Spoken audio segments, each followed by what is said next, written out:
Without advanced technology, carving these would also have taken centuries till they were fully finished. Yet, no historical records or documents have been found that shed light on the construction of these grottos, their purpose, or the civilization that built them. Many parts of these caves are still unexplored. Another place where we can see the strange machine marks is the Hygiene City Fortress. Situated atop a lofty low-S slope, this mysterious fortress is cleverly concealed by deep gorges, rendering it almost invisible to the untrained eye. Even local residents have scant knowledge of its historical origins. It was only through the guidance of an 80-year-old local named Hu Junei that the significance and design of the fortress came to light. His familiarity with the area was key in uncovering the pathways leading to this historic site. Inside the Hygiene City Fortress, the land opens up, reminiscent of an ancient ark. The fortress once housed cave dwellings on its flanks. These have since eroded, leaving behind only the plateau and its gate. Upon its discovery, the initial theory proposed by historians was that the local villagers, described as primitive farmers without any means of defense, constructed the fortress as a refuge from bandits. This narrative, however, raises more questions than it answers, particularly regarding the fortress's grand architectural features, notably its 30-foot massive doorway that can be visible from a large distance. The scale and complexity of Hygiene City Fortress's construction seem to contradict the idea of it being merely a hideout.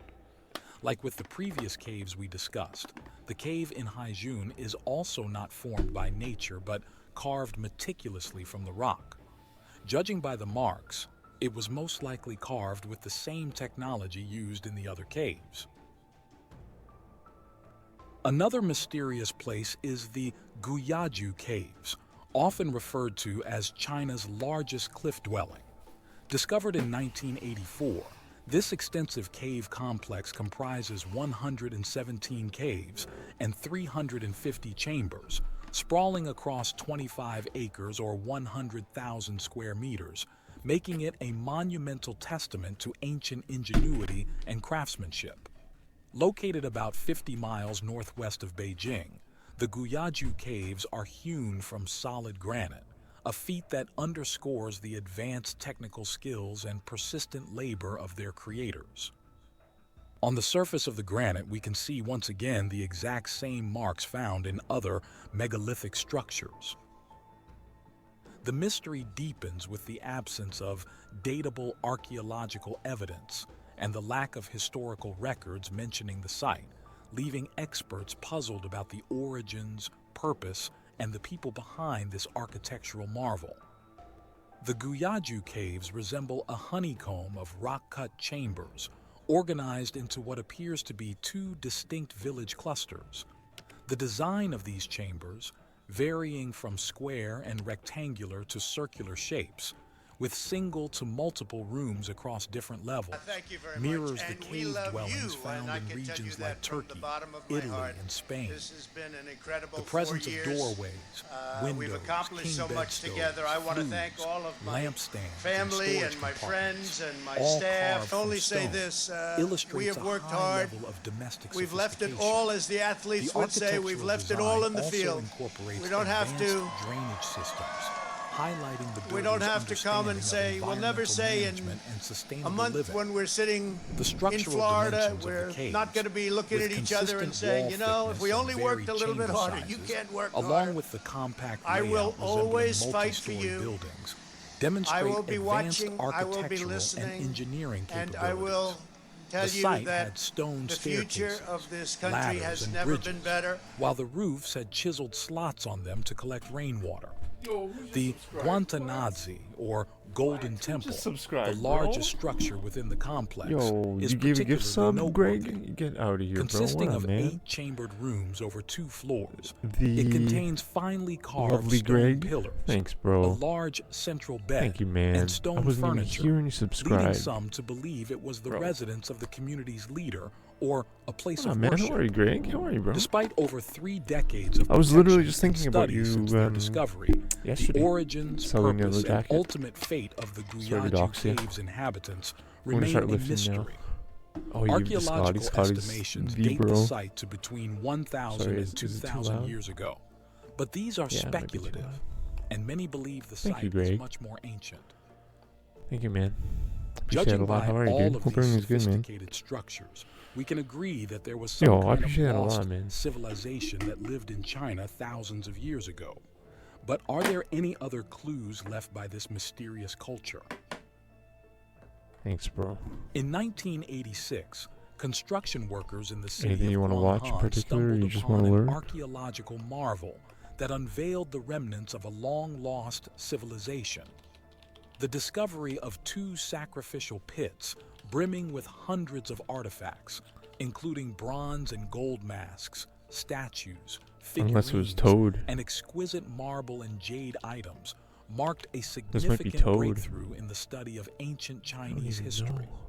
Historians have since dated these findings to between know 3,000 if it's and Greg or 5,000 Toad. years ago, situating them at the dawn of I civilization, gotta click on the name. a time corresponding with the ancient Sumerian and Egyptian Oh, it's Greg. civilizations, Alright, who are yeah, one it's of the Greg. first developed cultures on Earth. This Sorry, but lost Toad civilization has became so many, known as the Sangxing Dui, with the what's it name called? meaning the 3-star mounds at No the way, ruins. this guy needs what? In total, there were No, you should have gotten 13,000 artifacts oh my God, are you unearthed, serious? including over 1,200 bronze wares, 543 gold artifacts, and 565 jade objects. Among the highlights of the discovery is a bronze box with a tortoise-shaped lid, dragon head handles, and bronze ribbons. Other key finds include a bronze sacrificial altar, a giant bronze mask, and a bronze statue with a human head and a snake's body. The giant mask was incredible, measuring around 4.5 feet in width, or 1.5 meters, and 2.5 feet in height, or 75 centimeters. Another incredible artifact was this large bronze statue, which is around 9 feet tall, or more than 2.5 meters. In the center of each of the figure's hands, there are cylindrical holes which indicate that it once held something. All of the bronze heads discovered among the relics are particularly striking, characterized by their oversized eyes and ears. Many believe that this civilization didn't even belong to the Chinese culture at all, as the Chinese civilizations never made any artifacts remotely similar to those. All of the mysterious artifacts were very unique and presented a sophisticated artistry. Strangely, many of them were damaged and had burn marks. This means they were either deliberately damaged, burned and then buried, or perhaps were left by a civilization that was destroyed by a cataclysmic event that led to this destruction. The masks and statues of this culture are distinct not only for their strange facial features, but also for the level of craftsmanship and complexity they exhibit.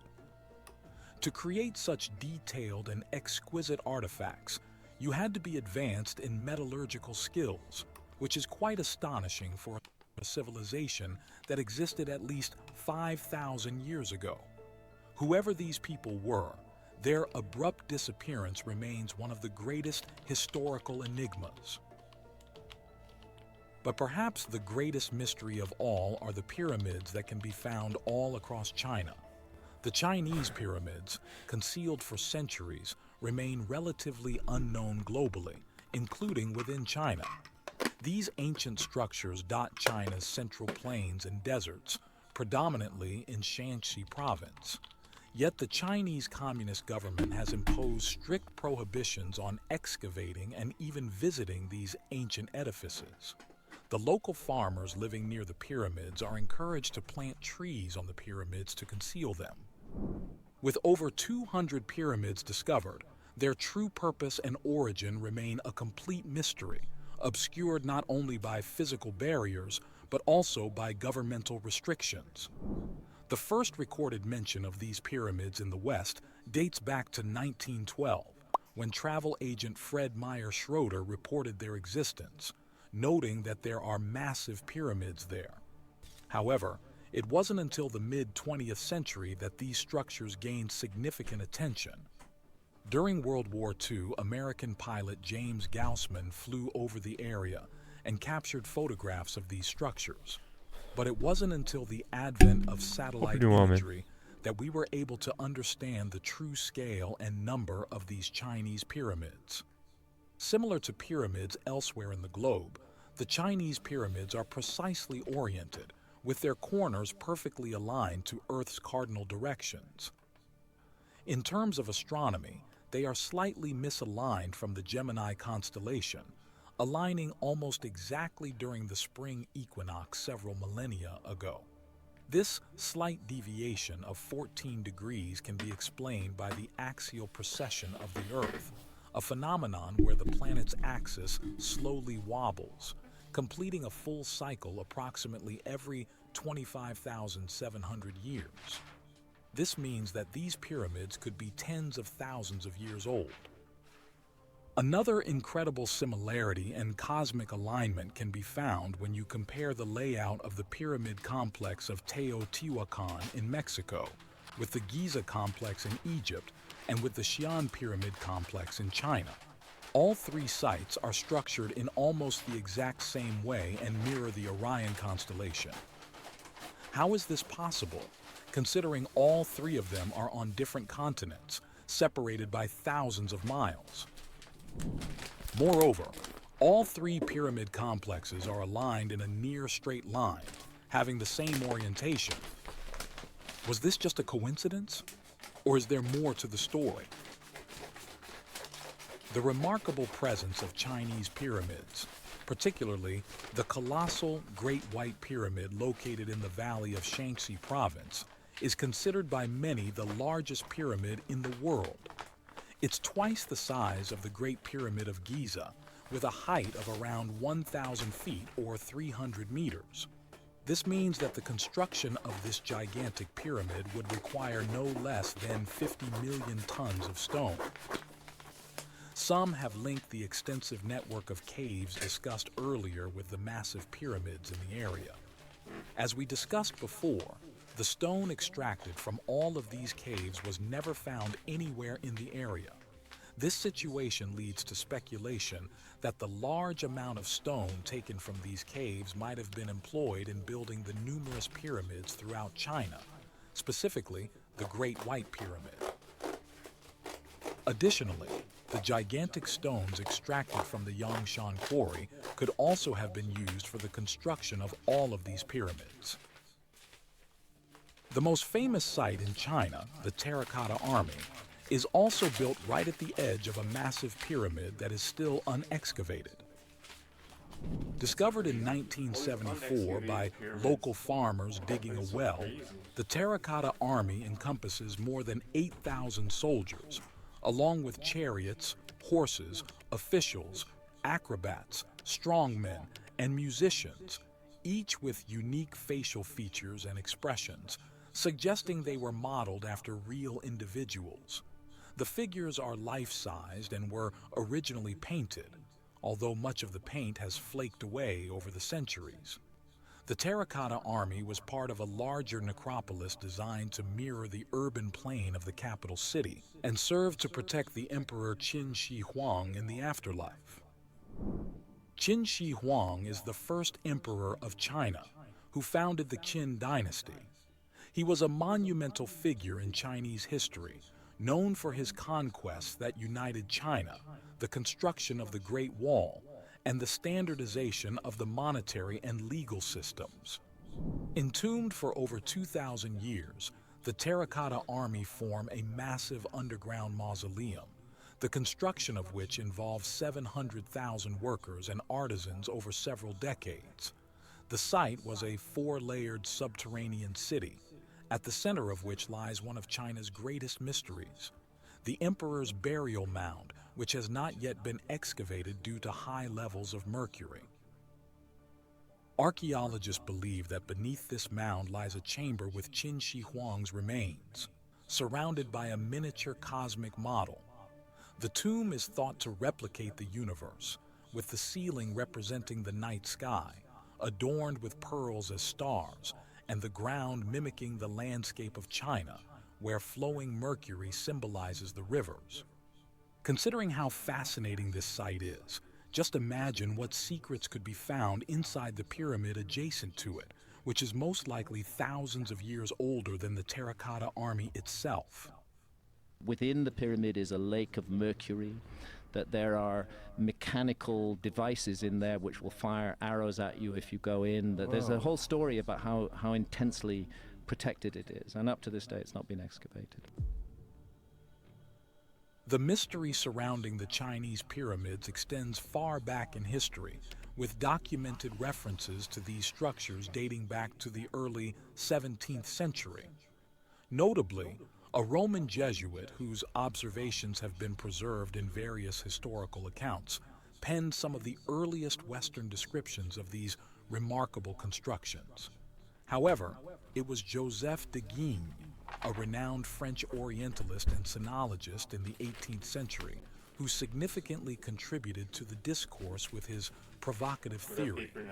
In his 1785 publication, an essay in which we prove the Chinese are an Egyptian colony, de Guigne posited a direct connection between the Chinese and ancient Egyptians, largely based on the presence of pyramid-like structures in China, along with certain cultural and linguistic similarities, indicating a possible historical link between the two civilizations.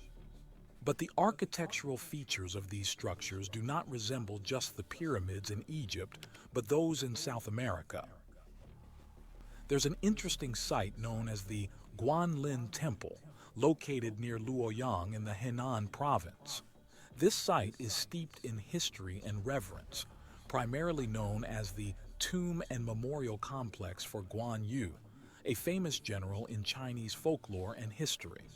While the temple serves as a commemorative site, its architectural features and the age of some structures within the complex suggest a much older origin, potentially predating the commonly accepted historical timelines associated with the temple.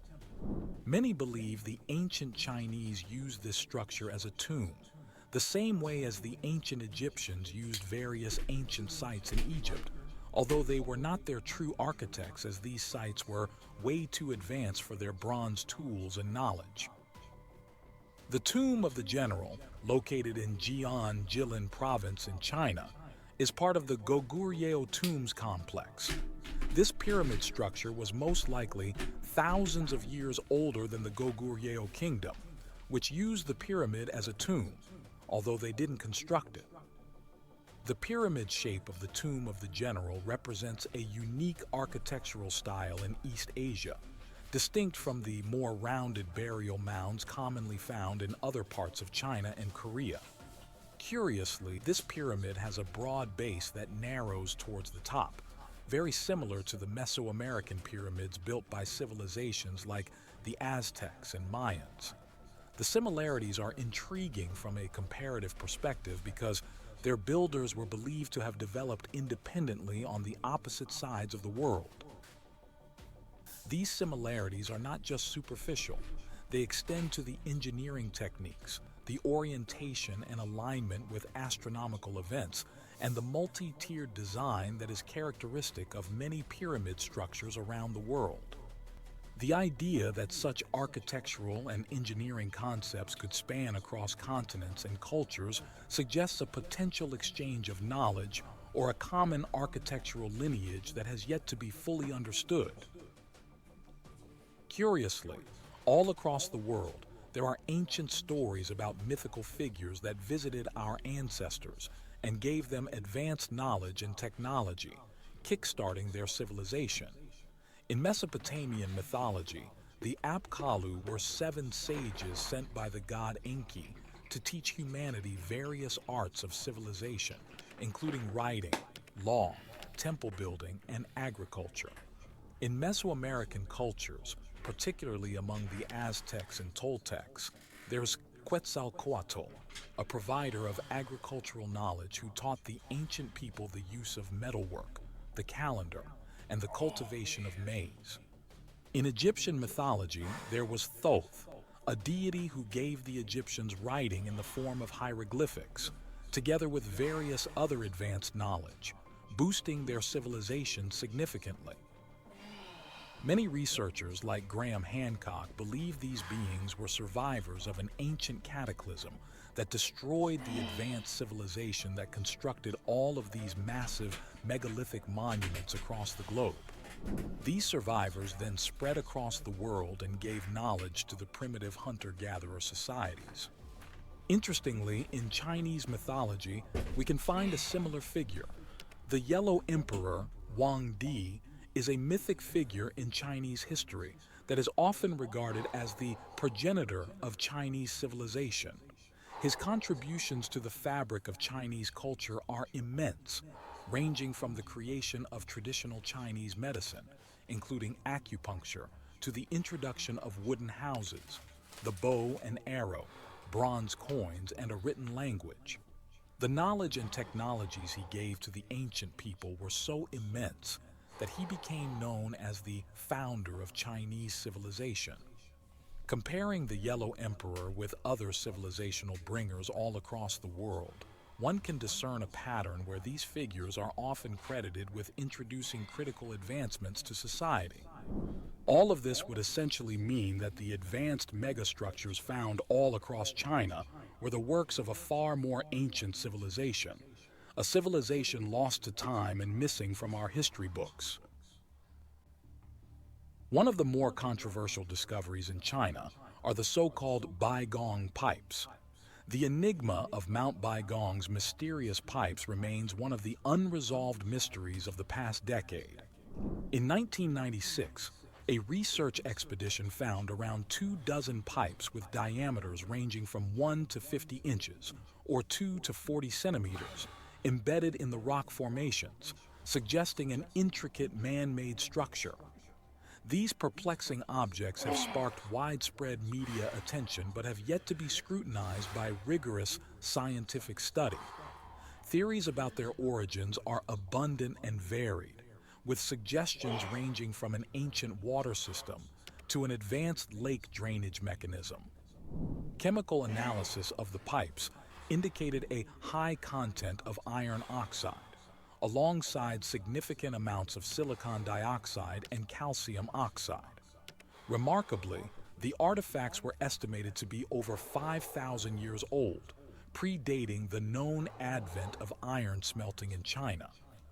Public information about the Baigong pipes emerged in June 2002 when a Chinese newspaper published an article claiming the discovery could challenge the entire narrative of human history.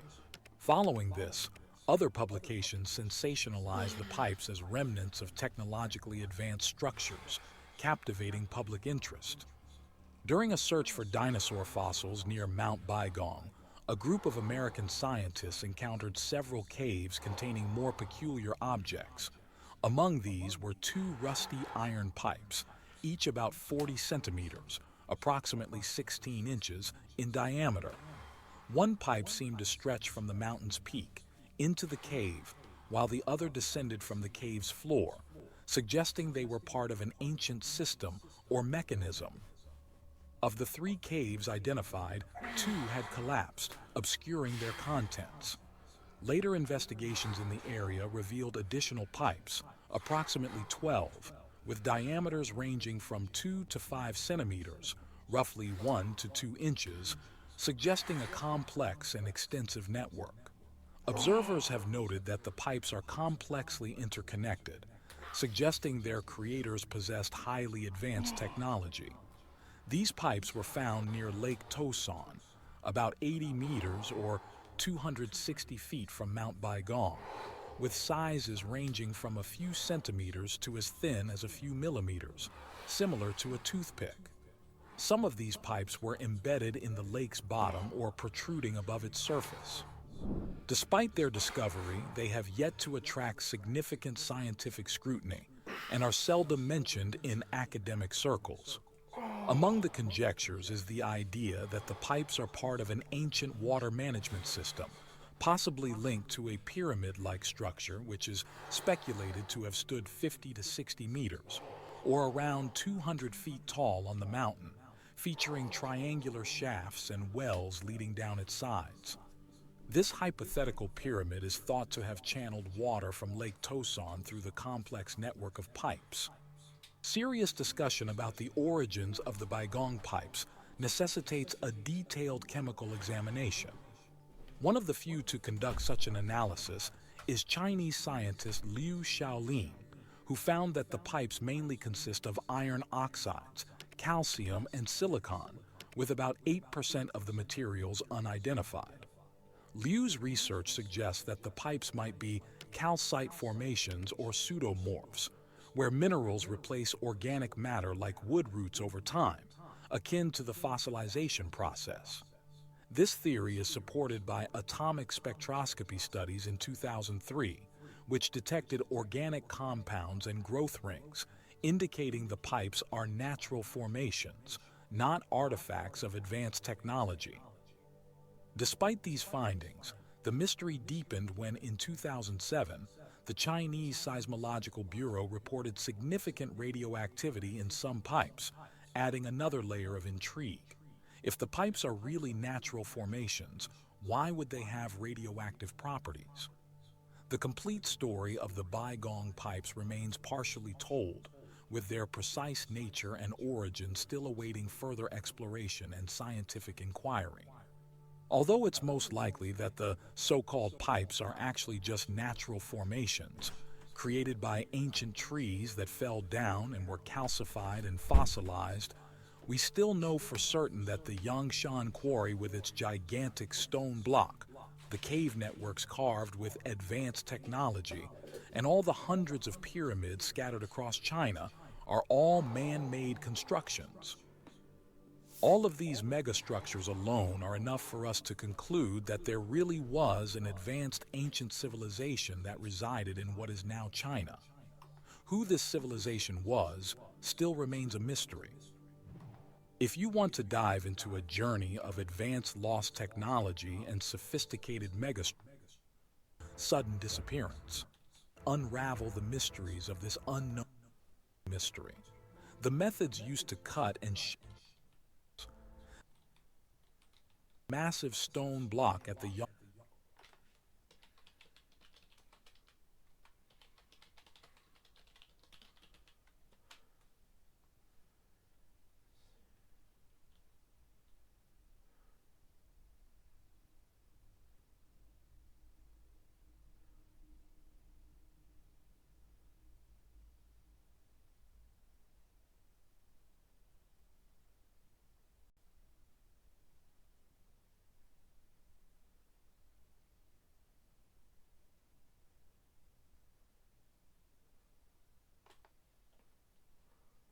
Hey guys, this is Mike with the Wandering Wolf, and we're here at Yangshan Quarry.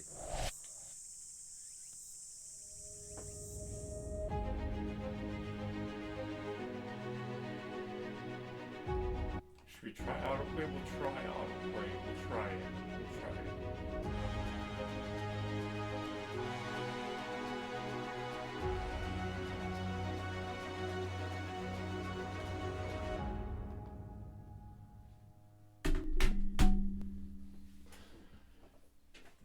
And we're walking into Yangshan Quarry. This quarry is just outside of Nanjing. It's actually in the city, technically. About 20 kilometers. It's my American coming out. And this quarry's been used for centuries. The stones that we're gonna see are unfinished stones that were carved, an emperor carved to honor his father, I believe, and the scale of the project was so massive that once they had cut it, they were never able to remove it because they realized they weren't going to be able to transport it to the locations that they had originally intended, so it was just left in place. This whole area that we're going to be walking through, up to that point, has been built here to kind of entice tourists here. Not a lot of people come here. This is probably one of the least visited sites, and also least known about sites here in China, at least in this area. I'm excited to be here because this is another example of ancient stoneworking and monument building, and this is an opportunity to see stones the size of things that we can't even do to this day. So I'm excited to see this. Come along. So like I said, this is probably one of the least visited sites. We're here at opening time, which is 8:30, and there's no one here. It kind of feels, you know, it's kind of cool, like we got the place all to ourselves. We're skipping ahead. We're gonna try to get out to those massive stones, see if we can get them all to ourselves before anybody else shows up. And you can see why. It's just massive. It's all just solid rock. Everything that we're standing on, the sides of the mountain here and everything. So we go up here and turn left and we can go around. All right, first stone ahead. So these pits here, these cutout areas, are sections that they would have started cutting out so that they could eventually remove it. They go in about 15, 20 feet and stop there. And it blows my mind that to think that they thought they could move this entire thing, and maybe they could have, I don't know, it was never completed. But moving something like this today would be impossible. And over here you can see those same cut marks and things that we've seen all over the country in different areas, caves, statues, monuments, and stuff like that dating back 1,000 years or so.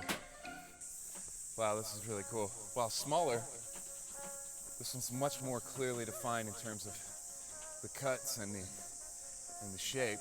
And it looks like this one was closer to completion even, because the bottom cuts where they would have separated it from its foundation go all the way through. A lot of these ancient stone sites, these notches that you'll see sticking out, you'll see a lot of ancient sites all over the world. I've heard a whole lot of different theories, but I have to assume they're put in place for helping to move these massive stones. Just to give you an idea how big all this is, I'm 6'2", and this base here is taller than I am. So these two stones are two pieces of three that were intended to make up this monument that the emperor in the 15th century made to honor his father. This massive stone here on my left to your right is over 2,700 tons. And it has a cut going all the way down the bottom where it looks like they almost separated it completely. It's still attached on the north end to the mountain, but this would have been one of the largest stones in the world if cut completely. It just was never finished. So this whole thing right here was intended to be cut and separated and transported. And it is massive. It's the size of a building, and it's solid stone. And each one of these, as they worked their way down, was separated from the actual intended piece. And you can see, as we walk down this line here, how it was, how they separated it, and they were working their way down. I can't even imagine how they plan to move something this large. Hey guys, thank you so much for joining us here at Yangshan Quarry. Been looking forward to coming to this place for a long time. Make sure to subscribe and share the video. It really helps us out a lot. Remember, stay safe and have a great week.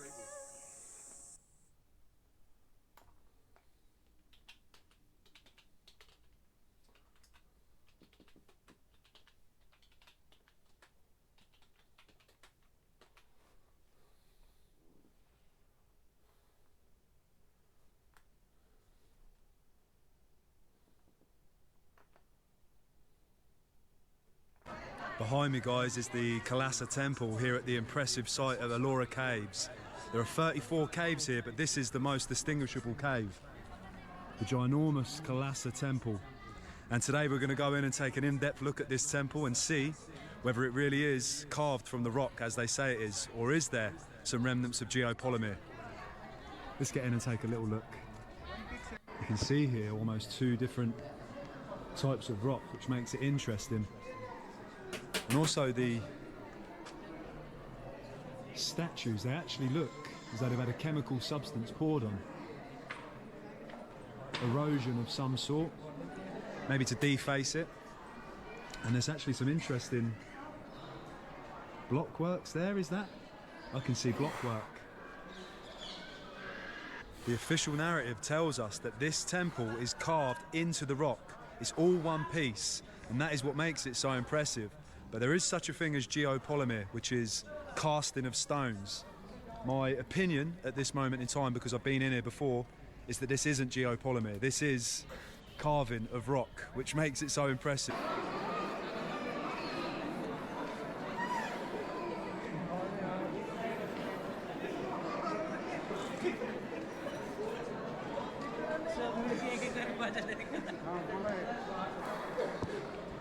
You have another entrance over here that's blocked off, or at least cornered off, so you can't get through. You can see all of this erosion here. This looks to me as though some chemical has been poured, sprayed, to really disfigure the appearance. Is that potentially to hide the block work? It could well be. It's difficult to see for sure,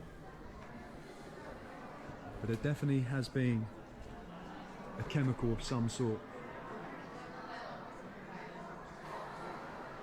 This is interesting here. You can see some repair of some kind on these steps, and at the steps at the side here, they've completely been eroded, either through chemical, broken away, destroyed. But you can see where they once were. And then this other material, geopolymer perhaps, has been added at a later date.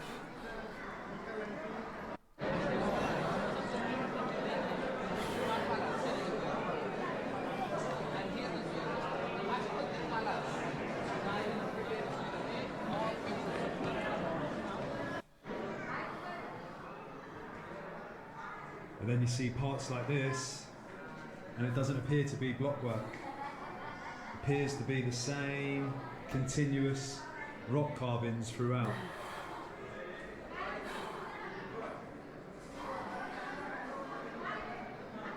This pillar behind me is so impressive. This is 80 foot, an 80-foot pillar standing. Doesn't appear to be any block work, any block at all. It appears to be the same join. So mightily incredible. Hello. What do I think for India? It's amazing. Incredible country, yeah. Wonderful history. Where do you belong? England. England, yes. Dhanyavad. So you can see how this pillar doesn't appear to have any block work whatsoever. Appears to be just one piece, which makes it incredible really to look at. 80 foot of the same structure with all of this level of detail. We've got a lot of erosion, but still you can see how it once would have looked when it was built. You just can't fathom how a thing would be done today.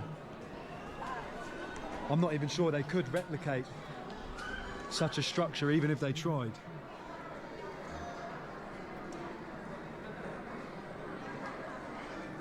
So it's the temple where we've just come from, and we're back out now onto these outer pillars. I just want to give you some reference so you can see the size of it. Hello. How you can see how much of this overhang of this stone is here, this rock.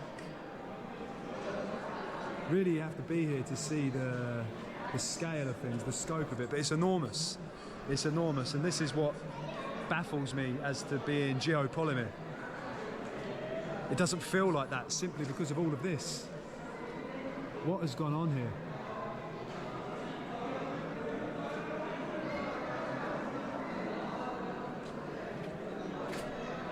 It has been documented that there are tunnels that link all of these temples in this area, and you can see how they've been blocked off in certain areas.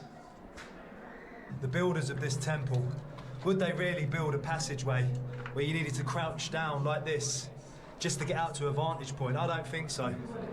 I can't put my finger on it, but this just doesn't feel right.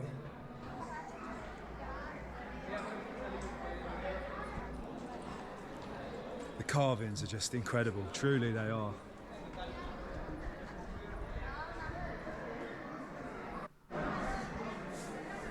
See how the concrete is just like something has been poured down the side of this temple. Just doesn't look right, doesn't look how it should look.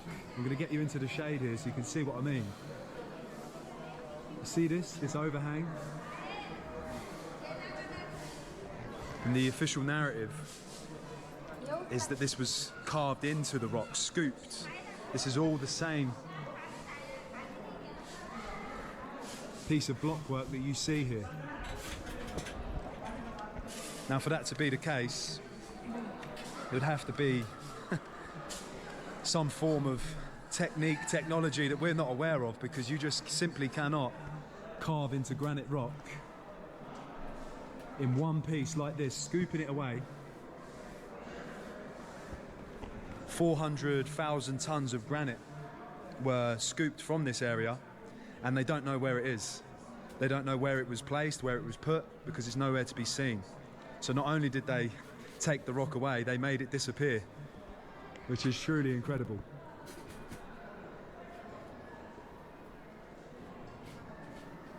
I'm looking at this and I can't see any remnants of blockwork. I just can't see it. All I can see is cracks, which are in a natural formation, random lines, as you see right there. But no remnants of blockwork.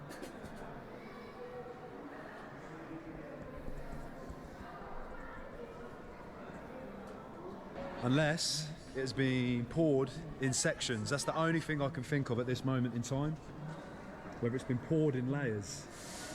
But still, to even do that, it's not like the geopolymer that we see today, where you can see clearly that that's how it's been done. This one doesn't look like that at all.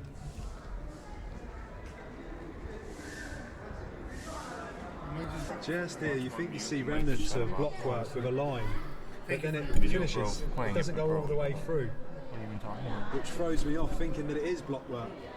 And we've also got some really interesting pieces up here. Can you see that? This is how it perhaps looked when it was completed, the finishing touches. Just trying to stay in the shade there so you can see. And this has been chipped away. You can just see, if you look closely, how it's been broken away.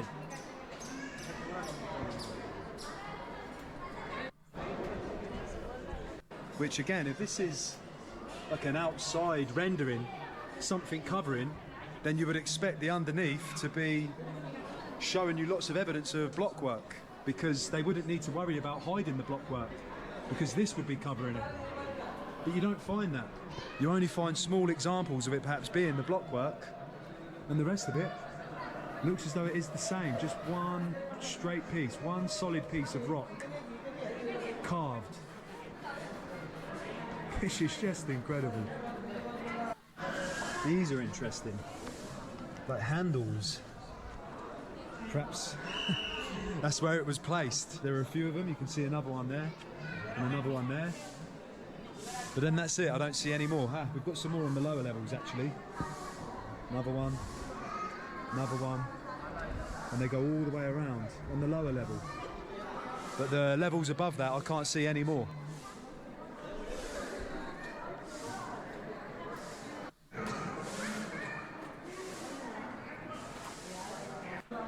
See that outside rendering there, you get a really good example of how it's a couple of centimetres thick, a couple of centimetres covering the structure.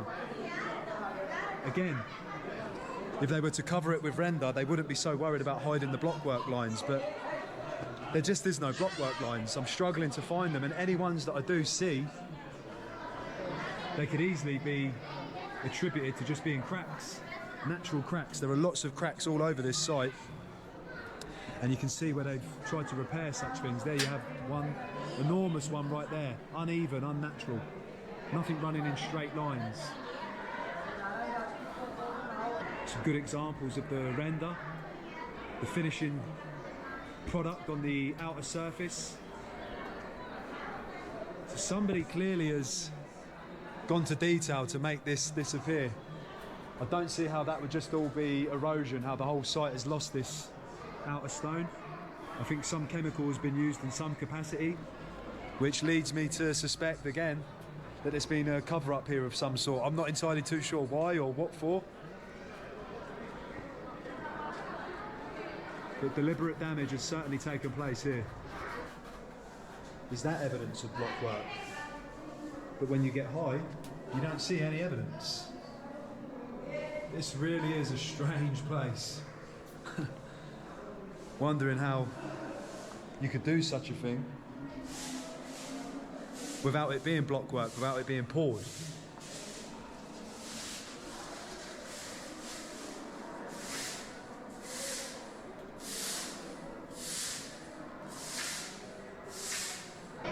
You can see how this is clearly block work. This has been added at a much later date to produce some steps up. Now you would think that eventually, if this was all block work, it would start to appear that way. You would start to see a lot more evidence of such a thing. But these crack lines, that is not evidence of block work to me. That is just natural cracks appearing. That is what makes this place so special. It really is a spectacular temple. You have these strange holes as well, so smooth. Got some bowls like there. A couple more. Have absolutely no idea what is going on there. No idea. And you see, if this was block work and cracks were to appear, they would appear where the blocks join. But that is not block work, that is just random cracks and repairs have taken place. That is what the filling is underneath. You can see also in the middle there how it's not a straight line, so it definitely isn't block work. This really is one of the most spectacular places that I've certainly seen, and I would suggest that it probably is one of the most spectacular that we have, because it's evidence of some sort of this being ancient technology or a technology that we're not aware of. I don't see how this can be geopolymer. That is my view. Perhaps I'm wrong, but I don't see evidence of this being casted stone. We're going to take a walk inside the temple now. You can see the pillar behind me. 80 foot. 80 foot that pillar is. Incredible. We'll walk up inside this monolithic structure. Again, even on these steps, you can normally see remnants of how it is blocked, but I do not see this. I do not see. All I see is the same piece.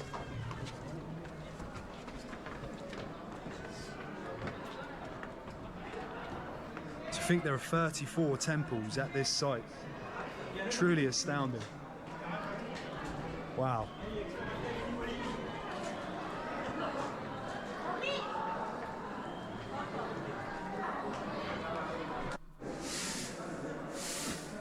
Is this a block line?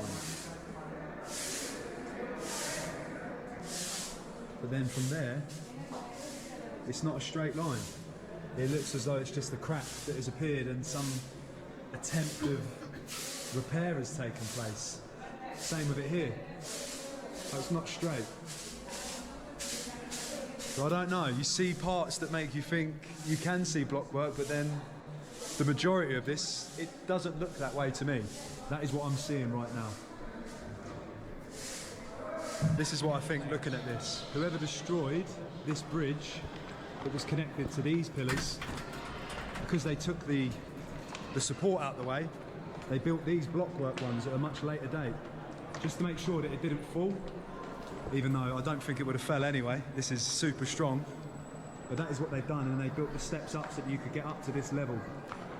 But this bridge, I would suspect, has been deliberately destroyed. You can see the difference between the two columns. This one all the same, this one blockwork. This is what I mean by the cracks. They're all uneven, unequal, running in different directions, no consistency to it. Here you've got some remnants of blockwork.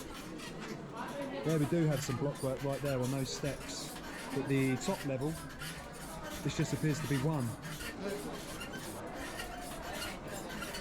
We'll have a look at the pillars from this side, give you an idea of how big they are. And again, this outside rendering, this finishing touch. How amazing would this have looked when it was at its time of completion? So you can see how the erosion doesn't appear to be... Oh, we've got to take shoes off here. Shoes off and then we'll... More handles there. Back there where I thought it was remnants of blockwork, I've actually figured out what it is. So this is the original steps that you can see here. And where they put in the blockwork is just at a much later date, you see? So it's just down to erosion. This has eroded away, and because they need the steps there for people, they put these in at a later date. And this is what I mean. I know that geopolymer is a real thing. They do cast stones, but this site, I have to say, my thoughts before I even come in here, because this is my second visit here now, was that this is not a geopolymer site. This is all one stone, all the same. And that is still my view at this moment in time. Everywhere that I've found evidence of blockwork, it can be easily explained. The other parts I can't explain. I mean, these structures, how it all appears to be the same thing, even the sides that looks as though it's been poured, deliberately covered up. Again, I don't know. I just have no answers for this thing. And that is why this leads me to say that this is one of the most impressive megalithic sites, structures, certainly that I've come across. Thanks for being here. We're gonna make somebody. We did a half. Highly recommend coming here for a visit if you do. Come to India, in Aurangabad. It just goes on and on, guys. On and on. Thank you, thank you, Gregory Schmiggery, for the sub, man. The gift sub, thanks, bro. You're the man. Much of the same. Drew Scotty, also the man. All one piece. You're gonna make it, bro. And again, here you can see the sides of the cliffs there, which is said that they scooped this away. But as you've seen where the temples go in to these mountains either side, I think this has been deliberately filled. And I don't know why that is, but that is what I suspect at this moment. It's very difficult to comprehend what this actually all is. It truly is a spectacular place. And there you can see the... Yo, what's up, Christian? How are you, bro?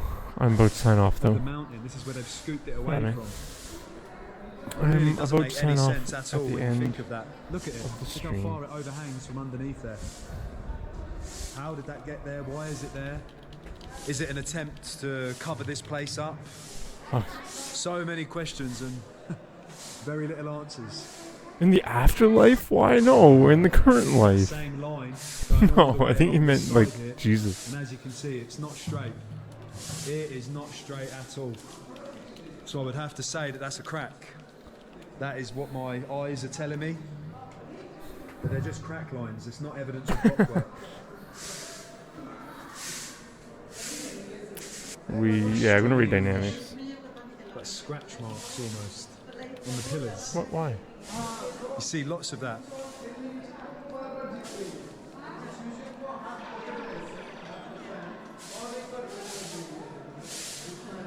What is going on with this carving? You can see holding something clearly attached to this child, baby. Very, very strange.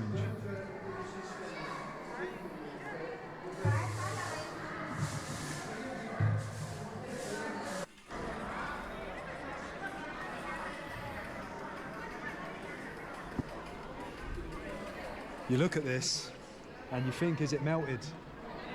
Is it melted in some form, some way, by some technology that we don't know about? Certainly open to that idea. Can't really process why the temple would be carved in to the rock face like that.